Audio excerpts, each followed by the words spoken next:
नमस्कार दोस्तों, मैं तरुण आप सभी का स्वागत करता हूं इंडियन आयुर्वेदिक डॉक्टर में। वीडियो को शुरू करने से पहले अगर आपने हमारा चैनल अभी तक सब्सक्राइब नहीं किया है तो please do subscribe our YouTube channel and press the bell icon for latest updates. दोस्तों, मैं तरुण स्वर्णकार आपको चरक का सेकंड पार्ट पढ़ाने जा रहा हूं। अकॉर्डिंग टू CCIM सिलेबस हम चरक 2 साल पढ़ते हैं।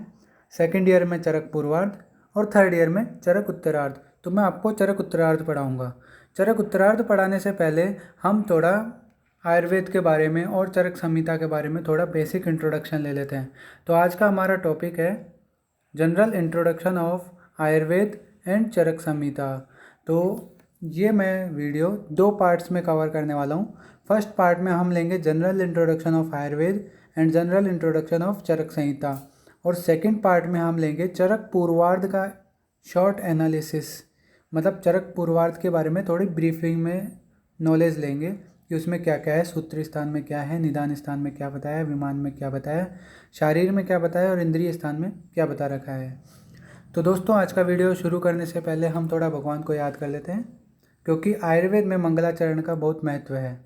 तो गणेश जी को याद करते हुए वीडियो शुरू करते हैं। वक्रतुंड महाकाय सूर्यकोटि समप्रभ निर्विघ्नं कुरु मे देव सर्वकार्येषु सर्वदा।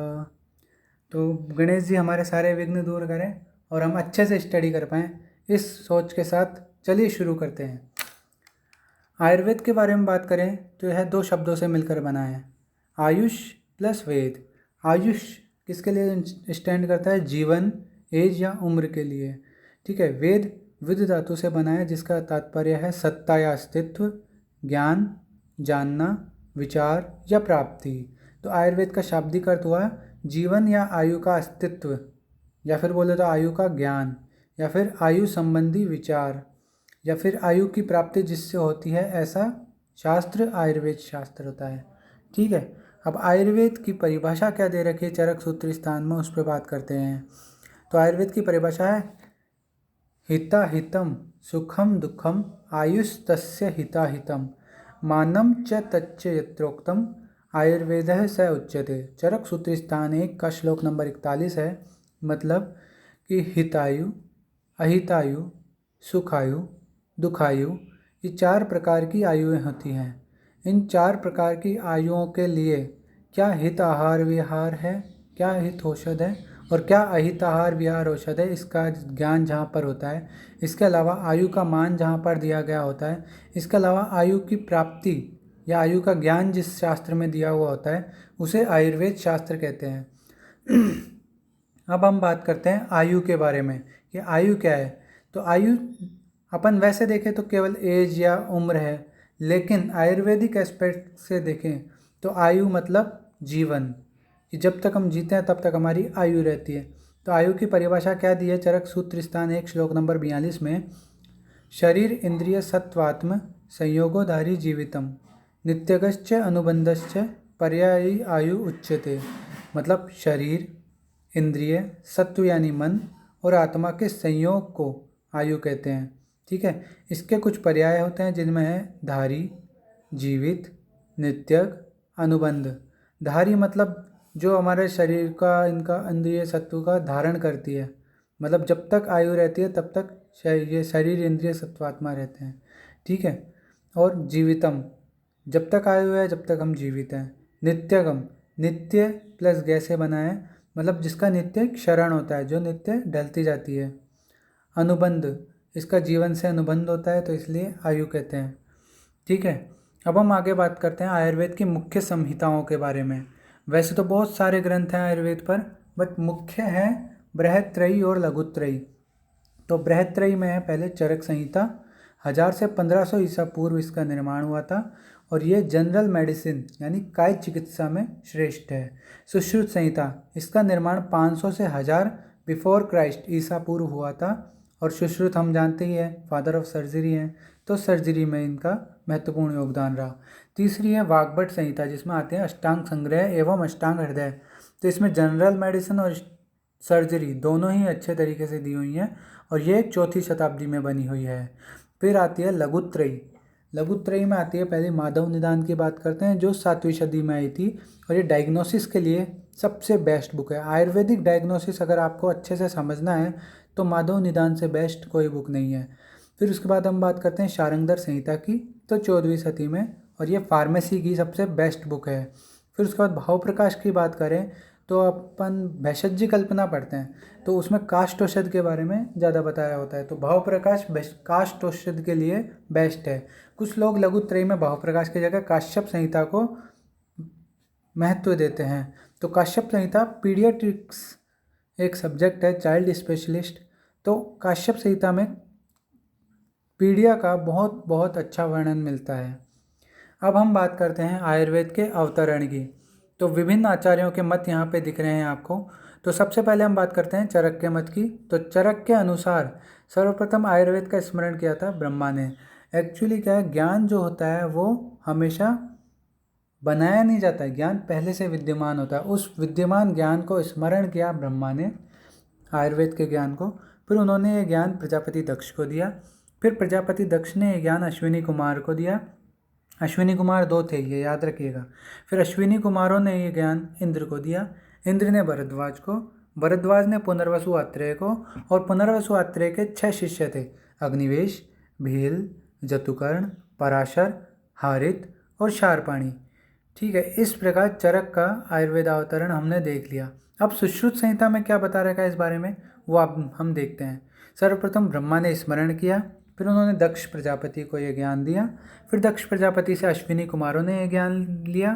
फिर अश्विनी कुमारों से यह ज्ञान मिला इंद्र को। इंद्र ने यह ज्ञान धन्वंतरी, भगवान धन्वंतरी जिनकी हम पूजा करते हैं, उनको दिया। फिर धन्वंतरी के 7 शिष्य थे, सुश्रुत, पौष्कलावत, औपधेनव, करवीर्य, औरभ्र, वैतरण, गोपुरक्षित। तो इन 7 शिष्यों ने ये ग्रहण किया आयुर्वेद का ज्ञान। फिर हम बात करते हैं अष्टांग हृदय में। तो अष्टांग हृदय में आपने रेफरेंस भी पढ़ा हुआ है, ब्रह्मा स्मृत्वा आयुषो वेदम प्रजापति मजिग्रहत सो अश्विनौ तौ सहस्राक्षम ते अत्रि पुत्रादि कान्मुनीन ते अग्निवेशादि कांस्ते तू पृथक तंत्राणी ते निरे। मतलब सर्वप्रथम ब्रह्मा ने आयुर्वेद का स्मरण किया, फिर उन्होंने यह ज्ञान, उनसे यह ज्ञान दक्ष प्रजापति को मिला। दक्ष प्रजापति से यह ज्ञान अश्विनी कुमारों को मिला, अश्विनी कुमारों से इंद्र को मिला, इंद्र से आत्रेय आदि ऋषियों को, और आत्रेय से अग्निवेश आदि ऋषियों को यह ज्ञान प्राप्त हुआ। वहीं हम अष्टांग संग्रह की बात करें तो वहाँ पे क्या दिया है, वहाँ पे सर्वप्रथम ब्रह्मा ने स्मरण किया आयुर्वेद के ज्ञान को, फिर उनसे दक्ष प्रजापति को मिला, फिर उनसे अश्विनी कुमारों को मिला, फिर उनसे इंद्र को यह ज्ञान प्राप्त हुआ। इंद्र ने यह ज्ञान धन्वंतरी को दिया, धन्वंतरी ने काश्यप को, काश्यप से यह ज्ञान भरद्वाज ऋषि को मिला, और भरद्वाज ऋषि से यह ज्ञान निमि आदि ऋषियों को प्राप्त हुआ। अब काश्यप संहिता का इस बारे में क्या कहना है। काश्यप संहिता का कहना है कि सर्वप्रथम ब्रह्मा ने इसको स्मरण किया आयुर्वेद को, फिर उनसे यह ज्ञान अश्विनी कुमारों को मिला, अश्विनी कुमारों से यह ज्ञान इंद्र को मिला, इंद्र से यह ज्ञान काश्यप, वशिष्ठ, भृगु और अत्रि को यह ज्ञान प्राप्त हुआ। अब कुछ लोग पूछते दक्ष प्रजापति कौन है, तो दक्ष प्रजापति ब्रह्मा के मानस पुत्र हैं। ठीक है, फिर हम आगे बात करते हैं अब चरक संहिता के बारे में। चरक संहिता का निर्माण आज से 1000 से 1500 ईसा पूर्व चरक संहिता का निर्माण 1000 से 1500 ईसा पूर्व हुआ, यानी आज से लगभग 3 से 3500 साल पहले। इसके निर्माता हैं अग्निवेश, चरक और दृढ़बल। ठीक है, इसमें टोटल 120 अध्याय हैं, अध्याय चैप्टर्स।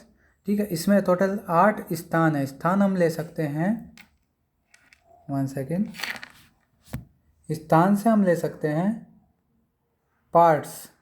चरक संहिता को 8 पार्ट्स में बांटा गया है।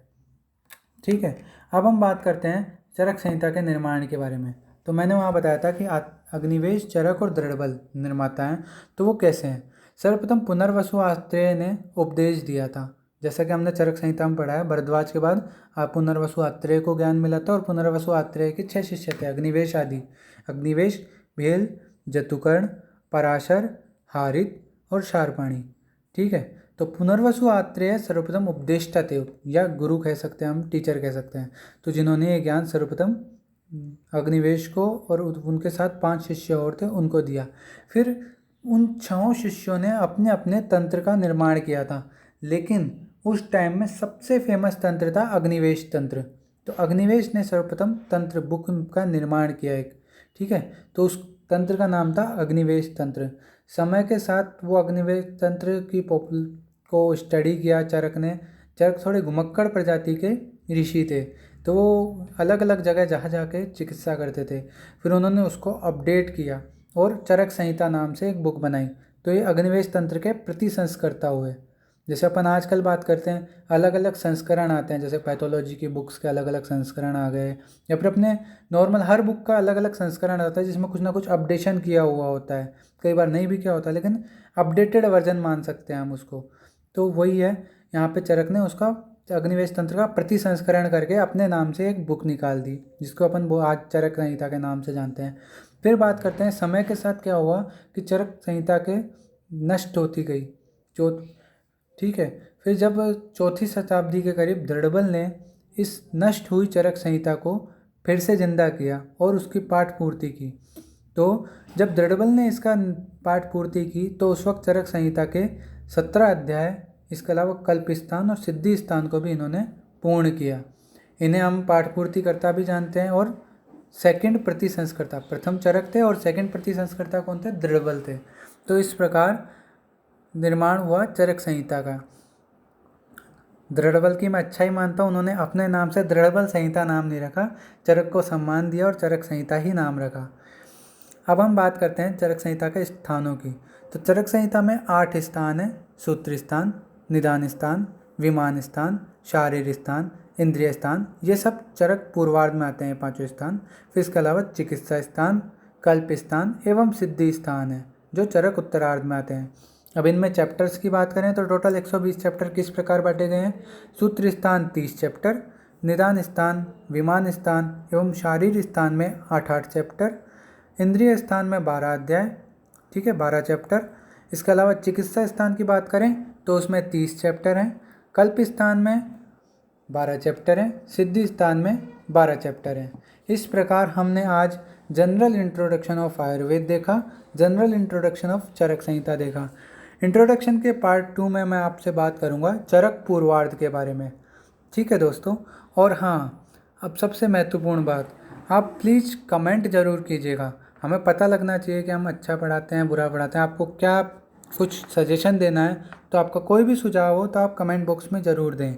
इसके अलावा आपकी कोई भी क्वेरी हो वीडियो से रिलेटेड उसके अलावा तो आप कमेंट बॉक्स में ज़रूर पूछें, ठीक है दोस्तों।